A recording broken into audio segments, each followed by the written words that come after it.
जिज्ञासु मित्रों, बहुत बहुत अभिनंदन है आप सभी का दिव्य सृजन में। प्रत्येक दिवस की भांति आज फिर हम यहाँ पर लाइव चर्चा का यह कार्यक्रम शुरू कर रहे हैं। थोड़ा देर से आज शुरू हुआ है यह कार्यक्रम। कुछ तकनीकी समस्याओं के कारण यह कार्यक्रम देर से शुरू हुआ।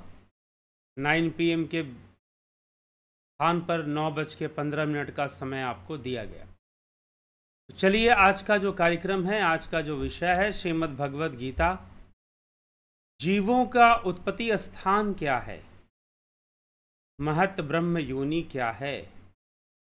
आज इस विषय पर हम चर्चा करेंगे। तो चर्चा का विषय यही रहेगा, जीवों का उत्पत्ति स्थान और महत ब्रह्म योनि क्या है। साथ ही आपको बता दें कि ध्यान योग का कोर्स जो कि शुरू होने वाला है 20 अप्रैल से, अब वो 23 अप्रैल से शुरू होगा। ध्यान योग का कोर्स जो 20 अप्रैल को शुरू होने वाला था वो 23 अप्रैल को शुरू होगा। ठीक, तो चलिए आज के विषय को हम समझने का प्रयास करें। तो श्रीमद् भगवद गीता के 14वें अध्याय में इस विषय की गहन चर्चा है। महत ब्रह्म योनि किसे कहा गया है, महत ब्रह्म योनि, और साथ ही साथ जीवों का उत्पत्ति स्थान क्या है। जी हाँ, इस महत ब्रह्म योनि को ही जीवों का उत्पत्ति स्थान बताया गया है। तो हम इसी विषय को आज समझने का प्रयास करेंगे। शास्त्र अनुकूल इस विषय को कैसे समझा जाए। तो प्रथम श्लोक कहता है, परम भूय प्रवक्ष्यामि ज्ञानानाम ज्ञानमुत्तमम् यज् ज्ञात्वा मुनयः सर्वे पराम सिद्धिमितो गता। संपूर्ण ज्ञानों में उत्तम और श्रेष्ठ ज्ञानों को फिर कहूँगा, जिसको जानकर सबके सब मुनि लोग इस संसार से परम सिद्धि को प्राप्त हो गए।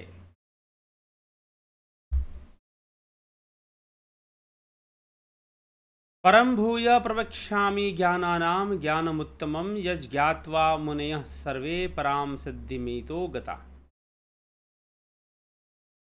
फिर से उस ज्ञान को कहा जाएगा अलग तरीके से, जिसको प्राप्त कर सिद्धों ने भी मुक्ति प्राप्त की है।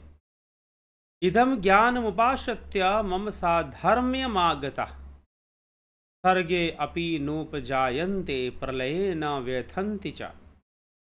इस ज्ञान का आश्रय लेकर मेरी सधर्मता को प्राप्त हो गए हैं, महासर्ग में भी पैदा नहीं होते हैं और महाप्रलय में भी व्यथित नहीं होते। समझिए बात को। इस ज्ञान का आश्रय लेकर जो मेरी सधर्मता को प्राप्त हो गए हैं, जो मुझ में ही लीन हो गए हैं, जो परमात्मा में ही लीन हो गए हैं, वो महासर्ग में भी पैदा नहीं होते। वो दोबारा इस संसार में नहीं आते। कई लोग कहते हैं कि नहीं, इतने दिनों बाद वह जीवात्मा घूम फिर कर फिर से आ जाएगी। कुछ ऐसी बातें उनको बताई गई है, लेकिन यहाँ साफ साफ भगवान कह रहे हैं कि महासर्ग में भी दोबारा पैदा नहीं होने वाले, दोबारा नहीं आने वाले।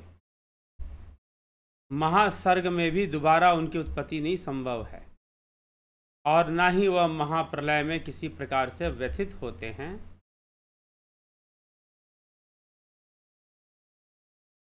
मम योनिर्महद् ब्रह्म तस्मिन् गर्भं दधाम्यहम् संभव सर्वभूतानां ततो भवति भारत।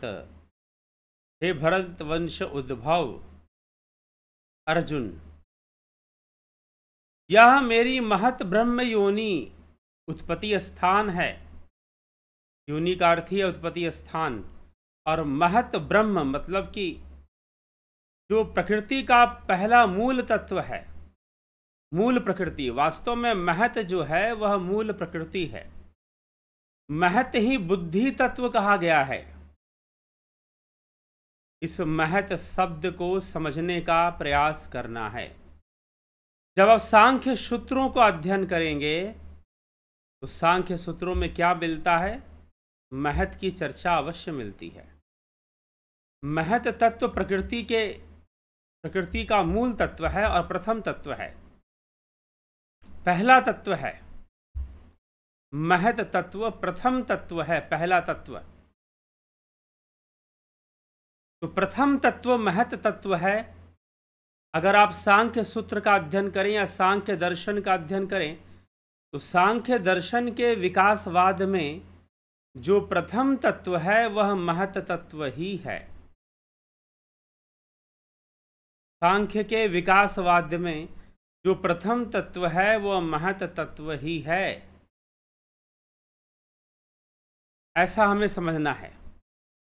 तो यही भगवान कहते हैं, मम योनिर्महद ब्रह्म तस्मिन् गर्भम दधाम्यहम् संभवः सर्वभूतानां ततो भवति भारत। ततो भवति भारत। तो उत्पत्ति स्थान, महत का अर्थ है बुद्धि। अब बुद्धि कैसे अस्तित्व में आती है? तीन गुणों के भेद से बुद्धि अस्तित्व में आती है। तीन गुणों के भेद से बुद्धि अस्तित्व में आती है। तीन गुणों का भेद, सतोगुण, रजोगुण, तमोगुण, इन तीनों का भेद होने से बुद्धि अस्तित्व में आती है। अगर ये तीनों ही सम हो जाए तो बुद्धि का लय हो जाए, चित्त का भी लय हो जाए, मन का भी लय हो जाए, इंद्रियों का भी लय हो जाए। अगर ये तीनों गुण सम हो जाए तो, अन्यथा इन तीनों गुण से ही महत तत्व, जिसे महत ब्रह्म कहा जा रहा है, वही बुद्धि तत्व भी है। महत तत्व जो है वह अस्तित्व में आ जाता है।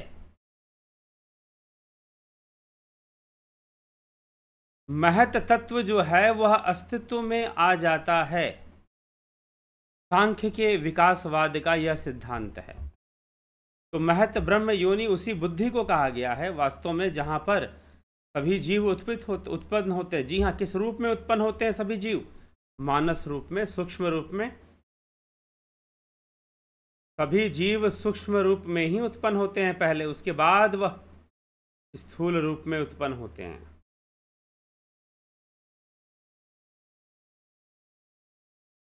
तो पहले महत ब्रह्म योनि की चर्चा इसीलिए हो रही है कि महत तत्व को समझना जरूरी है। हे भरतवंशोद्भव अर्जुन, मेरी मूल प्रकृति अर्थात महत ब्रह्म योनि वह उत्पत्ति का स्थान है। मैं उसमें जीव रूप गर्भ का स्थापन करता हूं। महत ब्रह्म योनि में वह परमात्मा जीव रूप गर्भ का स्थापन करता है। कैसे स्थापन करता है? चैतन्य शक्ति को प्रदान करके। तस्मिन् गर्भम दधामि ततः सर्वभूतानां संभवः भवति। मैं जीव रूप गर्भ का स्थापन करता हूं, उससे संपूर्ण प्राणियों की उत्पत्ति होती है। उससे संपूर्ण प्राणियों की उत्पत्ति होती है। हे भरतवंशोद्भव अर्जुन, मेरे मूल प्रकृति अर्थात महत ब्रह्म योनि तो उत्पत्ति स्थान है, वही उत्पत्ति स्थान है। मैं उसमें जीव रूप गर्भ का स्थापन करता हूं, संपूर्ण प्राणियों की उत्पत्ति होती है उसमें जीव रूप का गर्भ। तो जीव रूप का गर्भ का स्थापन करने का मतलब उस परमात्मा के द्वारा चेतना का स्थापन होता है। उस परमात्मा के द्वारा चेतना का स्थापन होता है, चेतना को स्थापित किया जाता है, तभी जाकर सृष्टि आगे बढ़ती है।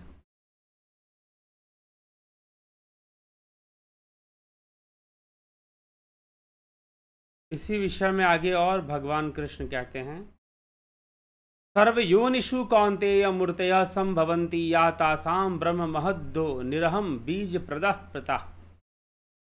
हे कुंती नंदन, संपूर्ण योनियों में जितने शरीर पैदा होते हैं उन सब की मूल प्रकृति तो माता है। महत ब्रह्म योनि अहम बीज प्रदः पिता। हे कुंती नंदन, संपूर्ण योनियों में जितने शरीर पैदा होते हैं उन सब की महत ब्रह्म योनि है, मूल प्रकृति है, और मैं बीज स्थापन करने वाला पिता हूं। सच पूछो तो स्वयं ही माता, स्वयं ही पिता हैं वो। तो जितने भी प्राणी उत्पन्न हो रहे हैं, शरीरधारी उत्पन्न हो रहे हैं, उन सब की स्थिति मूल प्रकृति में है। मूल प्रकृति उनकी माता रूप ही है। महत ब्रह्म योनि अहम बीज प्रदा पिता, और मैं बीज प्रद, बीज को स्थापित करने वाला पिता हूं। कौन सा बीज स्थापित होता है? तो चैतन्य बीज, चेतना रूपी बीज, जो परमात्मा के द्वारा स्थापित होता है। कहाँ स्थापित होता है? महत ब्रह्म योनि में। महत ब्रह्म योनि क्या है? प्रकृति के विकास क्रम में, जो कि सांख्य शास्त्र का मूल विषय है, प्रकृति के विकास क्रम में जो प्रथम तत्व विकसित होता है वही महत ब्रह्म योनि है। प्रकृति के विकास क्रम में जहां प्रथम तत्व विकसित होता है, महत रूप में विकसित होता है, फिर अहत रूप में विकसित होता है, तो महत ब्रह्म योनि, उसी को महत ब्रह्म योनि के नाम से भी जाना गया है। ठीक वही ब्रह्म है, वही चैतन्य, ब्रह्म का चैतन्य ही स्वरूप है, चैतन्य ही रूप है, ऐसा हमें समझना चाहिए। तो महत, अब यहां पर जब हम कहते हैं कि जैसे कि बात सुनने में ऐसा लग रहा है कि मैं बीज को स्थापित करता हूं, तो जैसे कि स्त्री पुरुष संतान की उत्पत्ति कर रहे हो, कुछ वैसी बात हो रही है, लेकिन फिर भी वैसी बात तो है ही नहीं, क्योंकि यहां पर महत ब्रह्म योनि की बात है। और महत ब्रह्म योनि कोई शारीरिक चीज नहीं है, कोई भौतिक चीज नहीं है, आध्यात्मिक विषय है। महत ब्रह्म योनि प्रकृति से निकला हुआ प्रथम तत्व है। महत ब्रह्म योनि प्रकृति से निकला हुआ प्रथम तत्व है।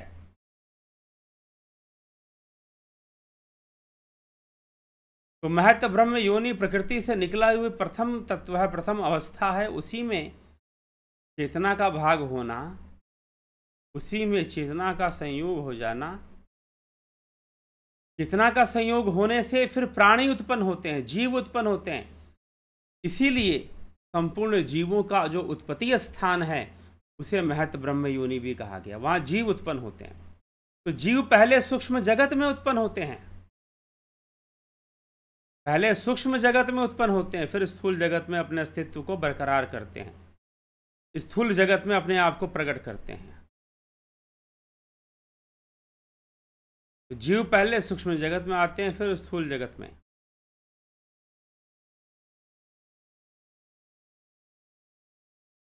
तो इस प्रकार से इसे समझना है कि महत ब्रह्म योनि ही जीव की उत्पत्ति का स्थान है। वास्तव में वह बुद्धि तत्व है, जिसके अंदर चेतना का प्रवाह होने से वह बुद्धि तत्व क्रियाशील होकर कार्य करने लग जाती है। वैसे तो वो क्रियाशील ही है, कार्य बिना चेतना के नहीं कार्य करती है, तो चेतना के होने से कार्य करने लग जाती है और एक जीव का निर्माण कर देती है, और जीव को लगता है कि मैं ही ज़्यादा बुद्धिमान हूँ। ऐसी समझ भी जीव के अंदर पैदा हो जाती है। तो यही इस महत ब्रह्म योनि के बारे में समझना चाहिए। आइए आगे बढ़ते हैं और आपके कमेंट्स देखते हैं। लेकिन एक सूचना ये है कि 20 अप्रैल से जो लाइव ध्यान योग का कोर्स शुरू होने वाला था, 20 अप्रैल से जो लाइव ध्यान योग का कोर्स शुरू होने वाला था, अब वह 23 अप्रैल से शुरू होगा। कब से शुरू होगा? 23 अप्रैल से वो शुरू होगा। 20 अप्रैल को शुरू होने वाला, कुछ ऐसी दिक्कतें आ गई जिससे कि 20 अप्रैल को शुरू नहीं कर पाएंगे, तो 23 अप्रैल को शुरू हो जाएगा ध्यान योग का कोर्स और प्राकृतिक चिकित्सा का कोर्स। चलिए आइए अभी कमेंट्स देख लेते हैं आप लोगों के, किस किस ने कुछ कमेंट्स दिया है, लिखा है।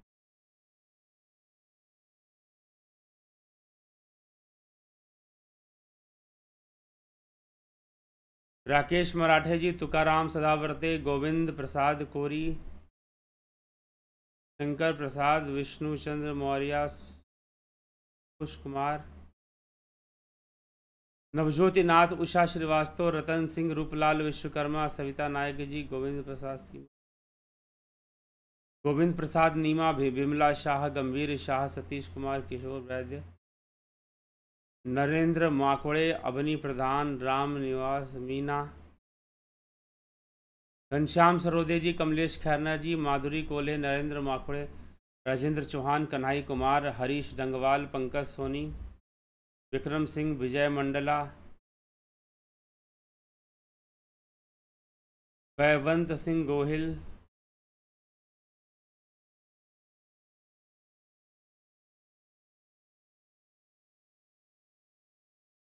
हीरालाल यादव, योगेंद्र पंडित, विनोद केसूद, सौम्या शर्मा। सर, क्या चेतना और ब्रह्म में अंतर है?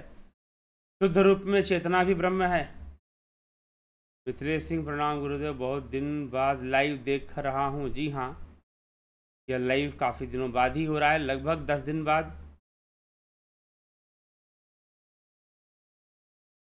संदीप अरोड़ा जी, राम विलास जी, दया रानी जी, संतोष कुमार जी, प्रणाम। मुझे आज आप थके हुए दिखाई दे रहे हैं। जी हाँ, थोड़ा कार्य किया है इसलिए। संदीप अरोड़ा गुरुजी, जब सबसे पहले हिरण्यमय उत्पन्न हुआ से ब्रह्म भी कहते हैं, तो विष्णु और शिव की उत्पत्ति कब हुई, जिसे ब्रह्म भी कहते हैं? हिरण्यमय से भी परे है ब्रह्म, हिरण्यमय से भी परे है ब्रह्म। हिरण्यमय तो सूक्ष्म सृष्टि है, लेकिन हिरण्यमय से भी परे है ब्रह्म, शुद्ध ब्रह्म। वैसे तो सब कुछ ही ब्रह्म से ही बना है, सब में ही ब्रह्म है, लेकिन हिरण्यमय गर्भ से भी परे है ब्रह्म। नीति सिन्हा, अजीत अपराजित, जय सच्चिदानंद गुरुजी। इसीलिए बुद्धि को लिंग भी कहा गया है। जी हाँ, बुद्धि को भी लिंग कहा गया है।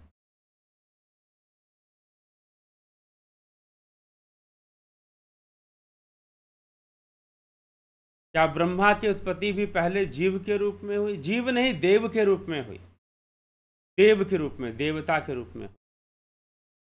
देव जो जीवों से थोड़े भिन्न हैं और सामर्थ्यवान हैं, ऐसा हम कह सकते हैं। सूक्ष्म सृष्टि है, ब्रह्मा स्थूल लोक में नहीं है, सूक्ष्म सृष्टि में है। ब्रह्मा स्थूल लोक में नहीं है, सूक्ष्म सृष्टि में है, ये ध्यान रखना है।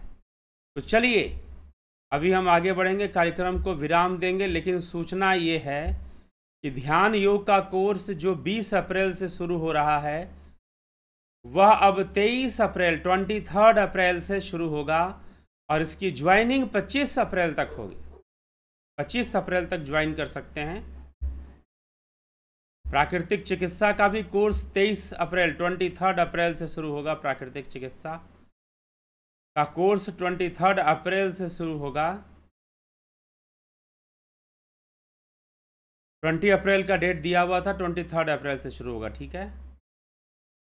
तो 23 अप्रैल से शुरू होगा, और ध्यान योग भी 23 अप्रैल 23 तारीख से 23 अप्रैल से शुरू होगा। आप इसका स्मरण जरूर रखें, और इसकी ज्वाइनिंग 25 तारीख तक बनी रहेगी, 25 अप्रैल तक।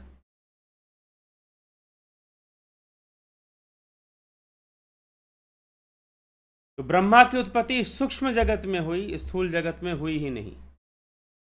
इसीलिए ब्रह्मदेव देव रूप में प्रकट होते हैं। वह भी जीव की ही एक स्थिति है, क्योंकि 84 लाख योनियों में ही देवता भी आते हैं, देवता भी आते हैं। तो कह सकते हैं कि प्रथम जीव के रूप में ब्रह्मा प्रकट हुए।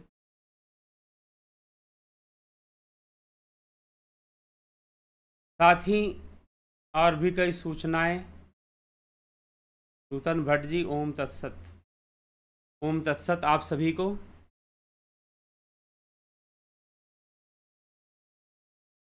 तो चलिए ठीक है, इसी के साथ आज के कार्यक्रम को हम विराम देते हैं। कल फिर मिलते हैं 9 PM लाइव चर्चा में। ओम तत्सत सभी को।